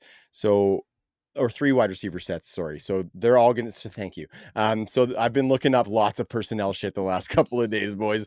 So he throws a lot out of 3 wide receiver sets. And to me, the third wide receiver on the field is going to be Emeka Egbuka, even as early as the start of the season, because we know he's a polished route runner. We know he has some NFL ready traits. And so I think that he's going to be on the field a lot. And if he's getting open, he's probably going to get quite a bit of targets. So I don't know whether that necessarily, who that takes away from, probably does project to take away from Chris Godwin, because Egbuka projects as that slot flanker, much like Godwin does. But I think that's the beauty of it, is that Josh Grizzard coming in, pass game coordinator, has the ability to be versatile. Godwin can go outside. Egbuka could go outside. They can both play in the slot. McMillan can play in the slot. They can push one of the other guys outside. So I think, like, all signs point to at least long-term usability, if not short-term, capping at Egbuka. I think McMillan's short-term is predicated on an injury. Probably unfortunate. We love him, but he needs to be a slot player, guys. Because I was looking into McMillan last year, 73% of his routes were run from out wide. Unbelievably, not only 9 fewer routes from out wide than Mike Evans, Jalen McMillan. Problem was that he was trash from outside. I'm not even going to get too deep into it, but he only had 1.07 yards per route run from outside, 2.09 from the slot. So he was miscast in a big way last year.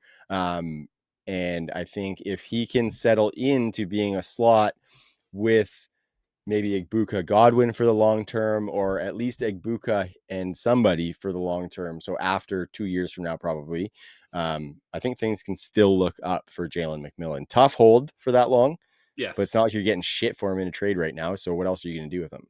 Yeah. Yeah, can we talk about the heater that Godwin was on last Oh year my before he God, got yeah. hurt? What was I he? mean, he was the wide receiver 8, 6, 21, 33, 40, number 1, and then number 18 in the Insane. 7 games that he played. And it was basically just about 7 games. He got hurt at the end of that game. But he was averaging 19.7 fantasy points per game. That is firmly wide receiver one territory. He was outproducing Mike Evans. He was the wide receiver one on the team from a fantasy standpoint. So I kind of project him. I don't know. It's so hard because like Evans is just clockwork every year, right? But like Godwin was unreal. Now you've got McMillan, who we were just saying kind of only worked in the slot He once has to Godwin be in the went slot. down. Egbuka also kind of occupies that same portion of the field. So are they going to push Godwin back out? But why would they? Because he was just so good there, unless injury is preventing it and they just rotate them a little bit. But I just don't want it to be lost on folks that Godwin was having one of those. He already had like a league winning season, and he was doing it again before he went down. Yeah, it's a shame because he's All so right, dope.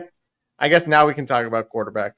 Unless you guys want to talk about Are Raheem you Jarrett guys and Ted scared Johnson. that like this isn't the norm Baker? Like we have seen some wacky shit out of Baker, albeit in terrible, terrible, terrible situations. And like I love the new Baker and I want it to keep continuing. But in the back of my mind, when I see him going as like the quarterback 7 or something, he's the next guy on Dynasty Data Labs behind Patrick Mahomes. Um, and no, sorry, that was underdog ADP. Sorry, Yeah, I am mistaken. no But he chance. is like steamed. He is Yeah, steamed off of those 41 he's touchdowns. he's in that quarterback 2 zone, Sorry, and boys. depending, yeah, that's okay. Quarterback 2 zone in Dynasty, and I think that's fine. Anytime you're sort of taking him in that quarterback 2 zone, whatever that is, 12 to 20, that's the sweet spot. And rounds 4, rounds 5, if someone wants to steam him up, take him. Have at it. I'll get Dak Prescott instead or whatever the case. But yeah, I think Baker's a gamer. I have no issue with Baker. I really think he's always been good. I think Me too, kind of. he's a bit of a hothead. He's a bit of a emotional player. I think he probably thought he would. Look, he was a young guy. I mean, That's why I like him though. this quarterback position in the NFL is fucking hard. Like And they get it's cut zero so slack. hard. You Yes, get it's zero so hard. slack for being a human being. You know what I mean? Like it's Yeah. outrageous. He That's had what I that love Hugh Baker Jackson. for. Remember that? Like, remember his coach was Hugh Jackson. I mean, come on. I mean, it's just you can't make this stuff up. So Yeah. Baker's fine.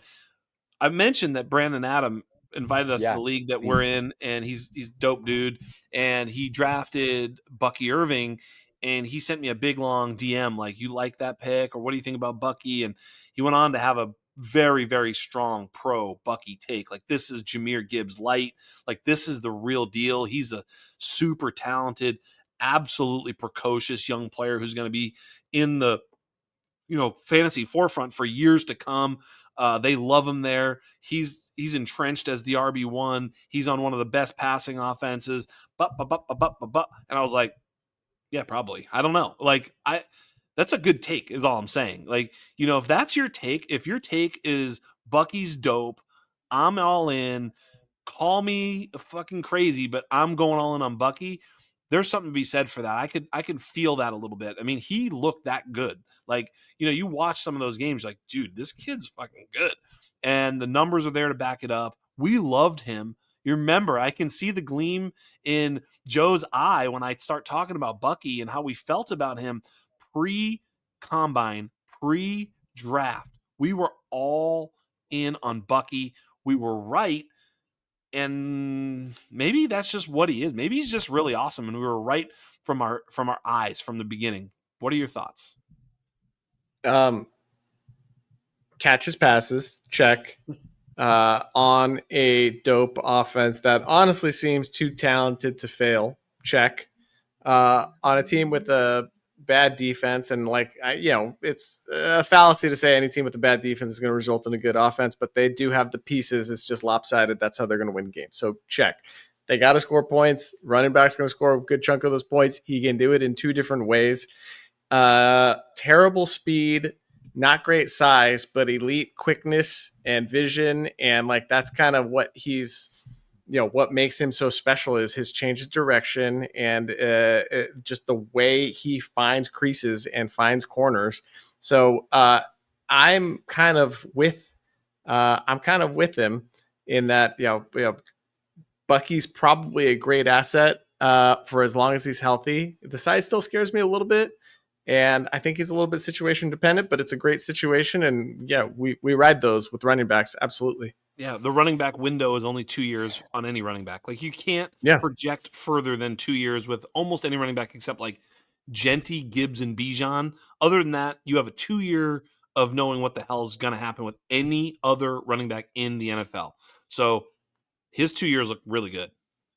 So, I just feel like I'm the Debbie Downer this entire show. I'm just, Do it. like, Just pour some pooping on fucking everything. cold water. I fucking love Bucky Irving, let me just say that. I was same boat as you guys before the combine, devastated by the combine, super happy about the rookie season, but I see him going as the running back 7 in startups right now. As far as Feels Dynasty Data expensive. Lab Yeah. ADP feels too expensive for me, for a guy who I'm not sure projects as more than a part-time player for the rest of his career. And him in a part-time role is better than most. I will say that for sure. But to see him going ahead of Breece Hall, to see him going ahead of Jonathan Taylor, to see him going ahead of the other 5 rookies not named Ashton Genty, that feels too high for me, guys. Last year, he was the running back 13 overall, the running back 19 in points per game. That was on high efficiency and medium volume. And so to me, the leap that is being projected for him is on maintaining that efficiency on more volume. And I don't know if he can maintain that efficiency. And I don't know if we want him to have more volume, guys. So I am not ready to pay the prices for Bucky Irving, but if he returns on that investment, I'm going to be stoked because I think that's a win from like where we were evaluating him as a player pre-combine, pre-draft and stuff. I So got one for you. I got one kind of for like you. a You ready? Switzerland poop Are take, you but ready? You ready? yeah. Dynasty, who you got? Bucky Irving or Rashee Rice? Oh, cross positional, you rascal. You're putting this take out there that I hate these 2 players, and I don't like that because I don't hate them at Which all. one? Pick one. I'm You got to just pick. You're on the clock. okay. You're at the 4-5 turn. They're I'm putting both myself fell in there. your I'm at the lap. 4-5 They both turn. fell in your lap. You're at the 4-12, but you traded away the 5-1. This is your pick. You've got this I pick. hate this. This sucks. I think I'm going Rashee without Okay. knowing what else is on my roster. I think I might go Rashee for the positional longevity of the wide receiver position. But my heart wants to go with Bucky because I am a running back core player at heart. And so that hurt me to say. That's a tough one. All right. The reason I asked, Thanks a lot, Jax. the reason Thank I asked, so you. real quick, Joe, the reason I asked is because in the startup that I just did, I'm just going to read it real quick. The running backs went Bijan, Gibbs, Genty, Barkley, Omarion, HN, Brees Hall, Travion, Judkins, Bucky Irving. So he kind of went in the spot that I think, and that was actually the 412. And I think that kind of value ahead of JT, ahead of Josh Jacobs, and the rest of the guy, right? I mean, I think that's probably that's amazing value. 412 at running back, whatever I just said, 7 or 8 or whatever that is. And I actually picked Rashee Rice at the 4.08 ahead of him. And so that's where I was like, was that am I making a Where'd he mistake go? there? What's that? Where did he go? 412. 412. Bucky went at 412? 412. Yep. And Oh, I okay. had You were ahead of that. I yeah. gotcha. Okay. Yeah. So anyway, So, Trav, I just have a question for you. With sophomore running backs, what is the precursor you are looking for in anticipation of dudes that are going to break out? Tell me, Joe. Efficiency? I don't know. What is it? It's high efficiency on low to medium volume. Now, he got medium volume, but the high efficiency almost always leads to more volume. It's the same reason we liked HN going into last season. He was like the most efficient rookie ever on very low volume. He just got huge volume. His efficiency dropped drastically, but he was right. still a stud. Still doing damage. So Right. I think we can only expect them to put more on Bucky's plate. And we saw him already produce what was he last year? He was an RB1 last year, He's was he running back not? 13 overall, 19 in points per game. 19 in Nine, points per game. all right, and 13 Going as the overall. running Yeah. back 7 in startups is too high. Yeah. And I didn't really The full takeover didn't happen till roughly mid-season. I don't even think it fully happened. Like Rachaad White was still getting tons of snaps. Like, he There was was getting also lots of snaps. there's the all-time Sean Tucker game, which I will Yes. never Totally. forget. I plugged him into like 3 rosters that day. It was fantastic. You know what though, Trav? I think the game that actually changed my opinion of all this, ironically, was the playoff game. Because in the playoffs, they were like, everybody get the fuck out of the way. This is the Bucky Yeah. show. This is who we believe in. He played, I'll have to look it up, but like he played the whole game. I think Rashad got like 1 carry. It was like, no, listen, Rashad, you're a fucking backup. This is the motherfucker. And, during the regular season, you're going to see a little bit more spell. Obviously nobody's going to play 100%. That's just not how it works. But I do think that really signified something to me that's who they like. Now, granted, there's been some changes there, but nonetheless, I think Bucky's the real I deal. hope you're right. And I think he is. I mean, I say that, the size still scares me. The draft capital is not exemplary, but hey, like I said, you're only drafting these running backs with a 2-year window, and then he's young. I mean, even if things don't go so well, he could move somewhere else. I just don't see that. I think the 2-year here is just super solid, and I think year 1 is super solid. How about this year? Who scores more fantasy points, Chase Brown or Bucky Irving? Chase Brown. I agree. That's close though. God dang it. Let's see what Mike Clay has to say. I don't know how to answer this question. Mike Clay's got Bucky over Chase Brown by about 20 points or so. Yeah, he only had 209 carries for Chase Brown. What do you have for Bucky, out of curiosity? For Bucky, he's got 224 carries, 61 targets. As well. So that's 207 carries. I think the targets favor Bucky. I think maybe Bucky's the right answer there with targets. Chase Brown, big plays, touchdowns, potentially. I don't know. Yeah, they're both going to be they're both RB1s this year. I mean, for sure, right? Yeah. Okay, so I'm tired of being a downer. Okay, let's talk about the Los Angeles Rams, boys, because thank God we're not talking about the tight ends on the Bucs, because I didn't want to. All right, let's go. I totally agree. Get out of here. We don't want to talk about No. Yeah. Hey, he's on the lunch pail scale, but you can decide where the fuck he's at. That's for sure. Because we got a doper lunch pail tight end to talk about here. And this is the Jarquez Hunter household, boys. So let's hold this motherfucker down. The lunch pail scale is too much for me. Thank you. Some of my best work. Yeah, thank you. so I actually think the whole lunch pail concept is probably my best work of all time. Yeah. Just like the lunch pail prints, that whole kind of thing. And yeah, I love it. You're doing a great job with the brand. I'm about it. Yeah. Thanks, boys. Thank you. I mean, are we starting with Jarquez Hunter here? I think we're going to get to the wide receivers. We're going to get to Matty Snapback, but let's talk about the running back room, because I think that's the most questions surrounding this offense are in that running back room. I don't even know if there's really that much question in the short term. I think we know that Kyren Williams is probably going to be the bell cow, because Sean McVay wants to use a bell cow, and Kyren's proven to be that. Yes. But let's do a little refresher on that and just kind of talk about what the shakeout is and what the value is for Dynasty. Joe, this is a contract year for Kyren, correct? Correct. So he's contract year. They drafted his 1-for-1 replacement last year in Blake Corum, the Kyren Williams clone. And then to get to what Trav wants to talk about, Jarquez Hunter is a different kind of cat. He's a lot more explosive. Runs similar, with similar dominance on inside schemes, right? So they all do that really well. Remember the work Z did on that, right? Yeah. The inside the tackles, he was the number 1 running back in the country or something like that. Remember that? Yeah, in the class. Yeah, for sure. Yeah, in the class. Right? Yeah. So shout out Zari. But so I don't know. There's 2 guys that do the same thing, and 1 guy that does something different. So they have historically kind of just rolled with Kyren, and then they've given Corum a series each half. I kind of think that we might be heading in a direction where Jarquez might be getting a series each half, or maybe he's just the change of pace dude because he's so much more explosive than these other 2 guys. So I don't know what to expect. I think it's fair to expect status quo. That's certainly how, Mike Clay, who's the best at projections, has it shaking out. He's got Kyren for 266 carries, Corum for 97, and Jarquez for 38. And then it's 36 receptions, all right, let's go targets.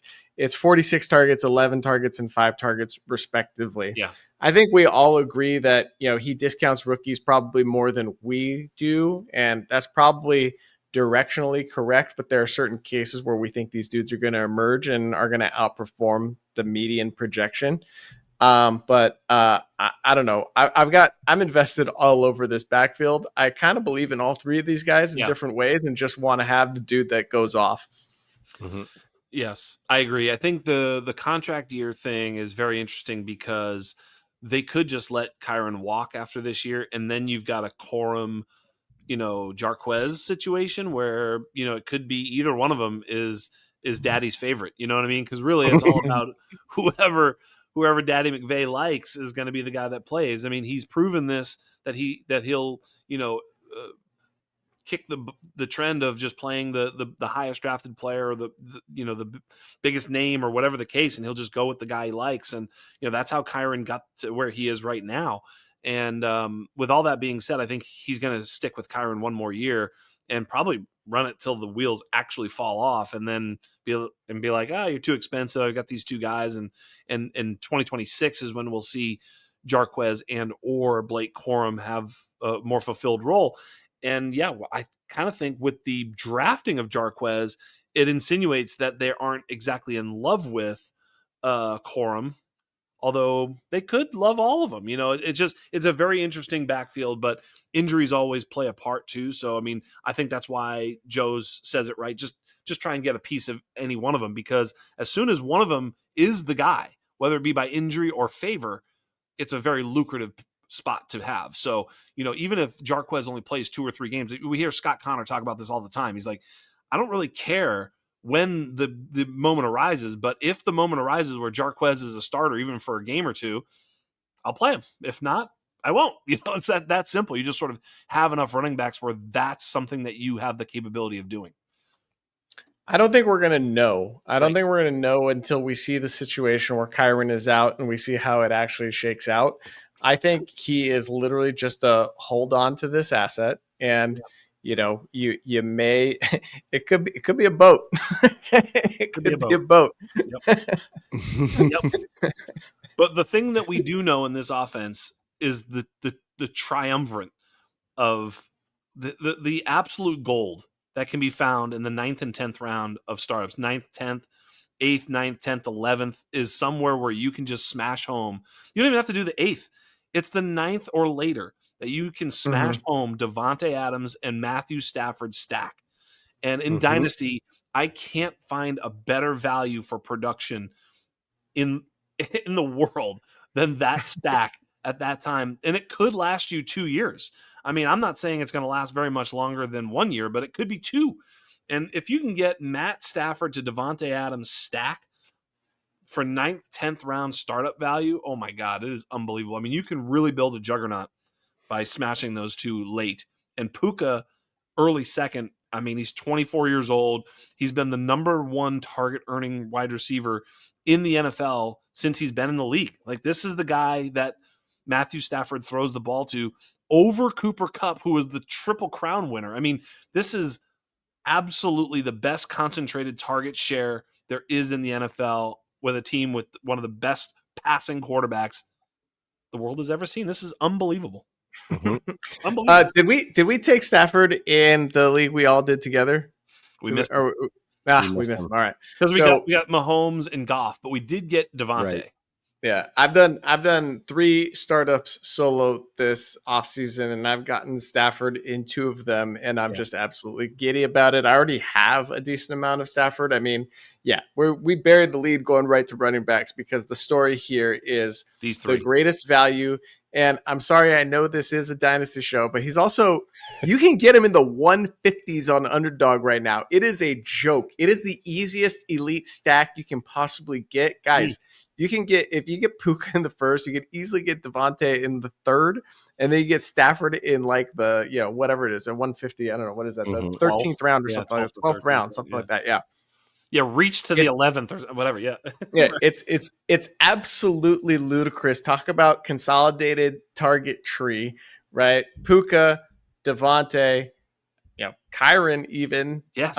Stafford, maybe a little Tutu, and then whoever the tight end, whatever lunch pail holder they put in there at tight end, if it's Right. Ferguson year one, or if they just defer to Higbee for one more year. But it's Puka and Devontae, and no matter what, And that's the game plan every week. Runner up for all-star lunch pail name, Colby Parkinson.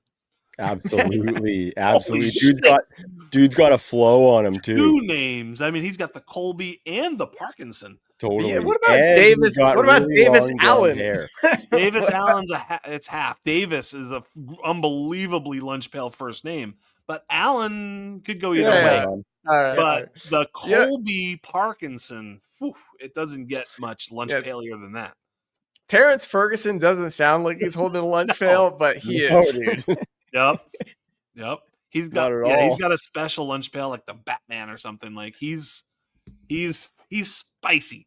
Yeah. Don't let his name fool you. Right.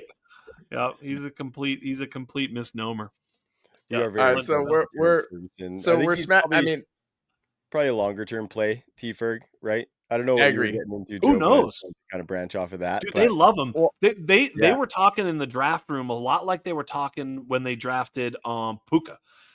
I'm not saying that this dude's that's not what I'm saying. I'm just saying the sentiments around the front office and coaching staff were, we just got a dude. We just did a thing. And they did that in the past and maybe it wasn't a thing, but they did it with Puka, and this could be the third leg of the trifecta.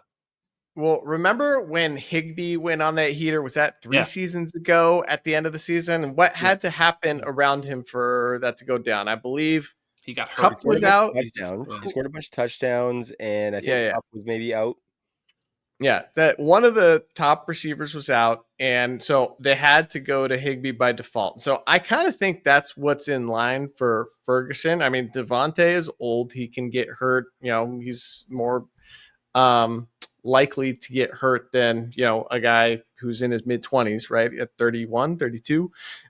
So he could get hurt, and then I think we could see the door open for a dude like Ferguson. I also think he may be sort of the succession plan in the offense until they get somebody else. And Puka is also no stranger to injury. The way that dude plays, he's going to miss games every year, just by the nature of the way he plays the position more physically than just about any other wide receiver. So if there was one player I could give the Minecraft diamond armor to, it would be Puka.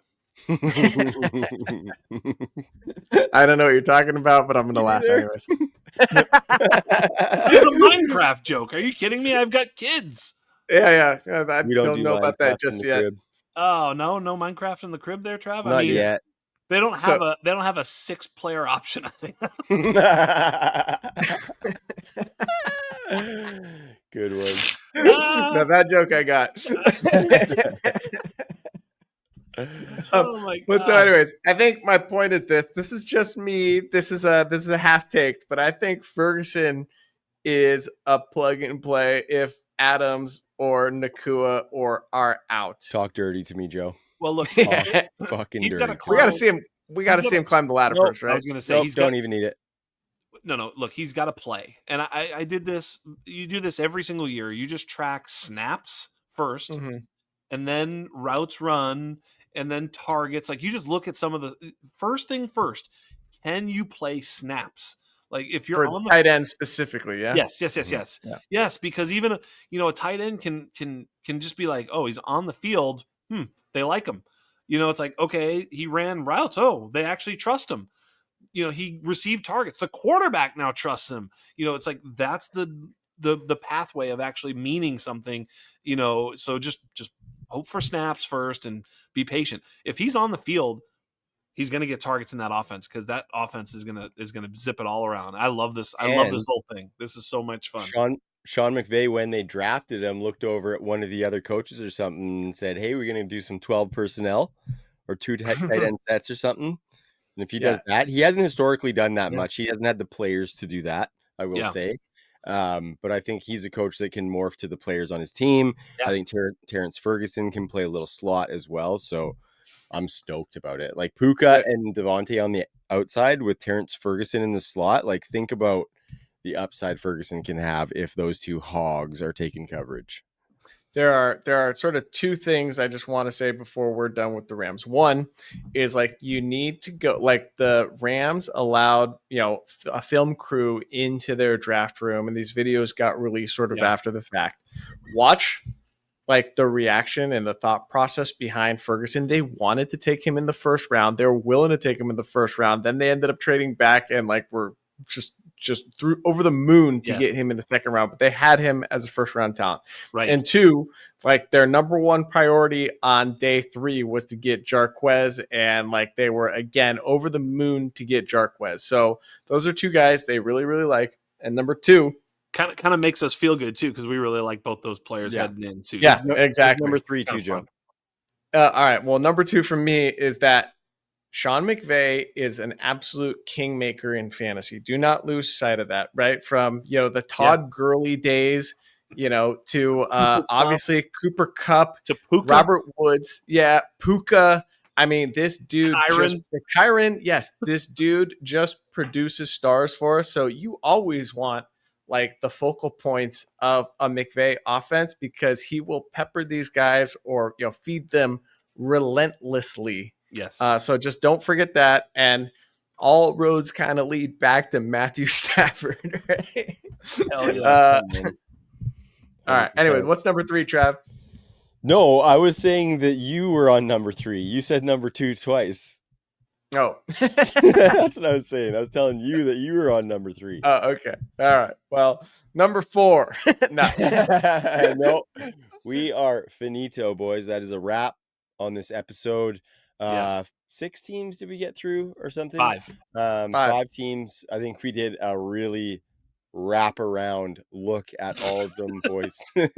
So hope the listeners enjoyed. That was a lot of fun. I love breaking down situations and teams, that, boys, and so this was really good. As usual, we had a couple of our standard battles. I love doing that with you guys, and we know it's all love. This is the game that we play.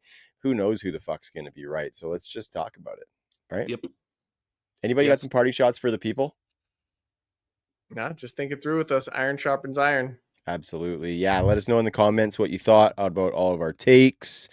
Please go check out the UN Score wide receiver model if you do have any of those rookie drafts left. If you want to see the awesome work that we've done, check it out as well. And of course, as we've mentioned, you can be using it in season in your dynasty leagues to find buy lows, maybe some guys you want to trade for, sell, whatever they might be.